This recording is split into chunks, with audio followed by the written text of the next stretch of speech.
welcome back to Void War Studios for our Warhammer Wednesday episode. And in this we are going to look at the Lumineth once again, carrying on our lore series, and we're going to be looking into the newest temple that has risen out of the new Lumineth army book, the Hurakan caste. These are elves who have devoted themselves solely to the elemental spirits of the wind. And the Hurakan are rightfully now famed for being one of the fastest and swiftest moving cavalry armies in Age of Sigmar. All across the mortal realms, these wind spirits dash around and, well, basically they make a mess of everything they go into. Now, as mentioned in our previous video, these different caste temples, the Alarathi being for the mountain, follow a particular elemental spirit. They have devoted their lives to gaining a kind of enlightenment, a spiritual oneness with the elements of their realms. In the case of the mountains, these were manifested in the forms of the spirits of the mountain, the Alarathi Stone Mages, Stone Guard, the giant monstrosities that are known as Holy Cows, to the uninitiated. But the Hurakan are a slightly different mix. The Hurakan, being the elementals of the wind, mean that they are slightly precocious and difficult to manage, and also very difficult to actually pin down. And as such, the elves that devote themselves to this particular element find themselves having to become one with the wind. And this is quite complex, because the wind is, well, everywhere, moving all the time, quickly, and always in a direction that is quite hard to keep up. Now obviously, sometimes the wind is just a calming breeze or a gentle push, but other times it can move at the speed of a raging cyclone, and, well, no one wants to be near that. That's almost certain death. But it is only the elves who give themselves completely over to the element of the wind that stand a hope in hell of being able to master it and receive powers from the elementals. But once you are capable of channeling this elemental magic, you can levitate, you can fly. You can use the elements to push, pull, to make yourself move so fast that it appears as though you've moved in almost the blink of an eye. The most common way that an aspirant knows that a wind elemental spirit has chosen them is to find themselves on one of the many Hurakan shrines, these floating temples dedicated to this particular element. Then the typical procedure is to throw yourself off the top of one of these metallifts, and, well, if the spirit, chooses you, and you make that breakthrough and connection to the elemental spirits, I'm saying spirits a lot, aren't I? The elements, then you will fly, or at least you will float down without harming yourself. And I'm going to not bother telling you what happens if a spirit doesn't choose you. Let's just say that you only get one chance, so you better be fairly confident the spirit is going to accept you. And if you're lucky enough to have these elemental spirits fight on your side, then this comes in the form of the new batch of models that GW has come out with for the Lumineth. By far the most fun and most talked about, besides the actual spirit itself, are known as the Hurakan Wind Chargers. These kangaroo-esque flying creatures don't so much fly, but channel the wind in order to allow them to move at, well, virtually impossible speeds. These fast-moving hunters basically race across the battlefield, shooting at everything that, well, gets in their way. And as you can probably imagine, these really fast light cavalry are more than capable of being in awkward positions for the enemy and, well, shooting the bejesus out of them. The creatures they are mounted on are known as tree runners. And the wind charger, the dude or dudette riding said tree runner, will apparently tame them by soothing them out of their trees with a melody, as these creatures are naturally quite skittish and not particularly fond of getting in harm's way. Perfectly understandable myself. But if they are tempted by the elves' song, then these tree runners are very, very loyal to their riders, and they can bear you across the realms at, well, such ludicrous speeds it's just insane.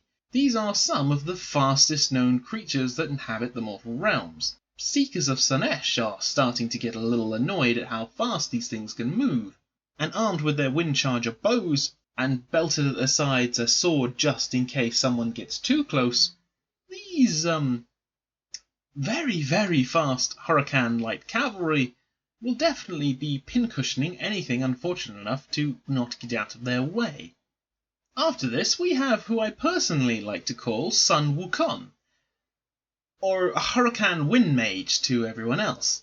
These are typically the wiser and more senior members of the Hurakan Order, having learned how not only to master the ability to fly, but also to shape the elements around them to actually, create clouds. Their relationship with the Aelemntari is so great that they can practically request it to appear at will and allow them to travel on it.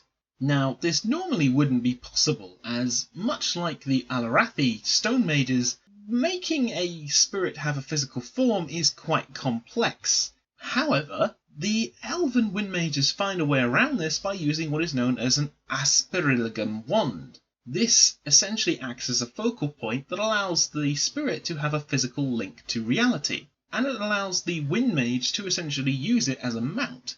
Should this artifact be in some way destroyed or lost, then the elemental spirit will practically lose its sense of self, having been bound to this artifact. And that is why, if a wind mage for any reason manages to get killed, it's almost more essential that they recover the wand, because whilst it is of course tragic for a wind mage to die, this wand allows you to connect to the elemental spirit itself, and without it, this could mean that the spirit is lost and unfocused and unable to properly gain its faculties back, and that's rather a bit more serious than a dead wind mage. However, to kill a Hurakan wind mage is not going to be that easy, considering that this individual can move absurdly fast, he has better saves against missile attacks, and he's a mage, so he's going to be throwing magic at you left, right and centre. Yeah, he's going to be very difficult to pin down, and even better, he's going to be in that really awkward place that you don't want him to be, casting spells and, throwing himself at the enemy. And he's not half bad in close combat either, though his save is a little on the light side. He has 2 attacks that are D3 damage apiece, so he's not half bad, far from defenceless, and certainly not someone you want to meet inside of a gale force storm, which these mages are more than capable of creating. But finally we get to the true gems, the spirits of the wind themselves. Naturally, as a spirit of the wind, these creatures do not like staying in one place for very long, and on the whole they are capricious creatures that don't particularly like being involved in conflicts. In fact, the wind, being what it is more about freedom and about being able to roam around wherever you please. However, this was back in the days before Chaos had, not completely screwed over the realm of fish. Since then, wind spirits can be a little bit resentful and fierce. It's almost like they hate their landscape and surroundings being screwed around by chaotic magics. The spirit of the wind is actually quite a fierce creature when angered. Now, in their natural state, these spirits of the wind are invisible and not really possessing a physical form. However, the Hurakan temples constructed and keep sacred masks that are imbued with magical energies. The spirits can then essentially take these masks and the armour that tends to come with them, and it allows them to assume a physical shape. And the shape that these spirits find most pleasing, it turns out to be in the shape of a fox most of the time. And once in this physical form, they can dash around the field, essentially surrounded by a continuous swirling vortex of magic, pushing anyone aside that gets too close and peppering the enemy with their blindingly dangerous great bows, with arrows the size of spears. But each one of these spirits fights in a slightly different way, some being more mischievous and basically screwing around with the opponent before actually killing them, some being more sadistic and, enjoying watching the lights fade from their eyes as they suffocate them inside their tornadoes.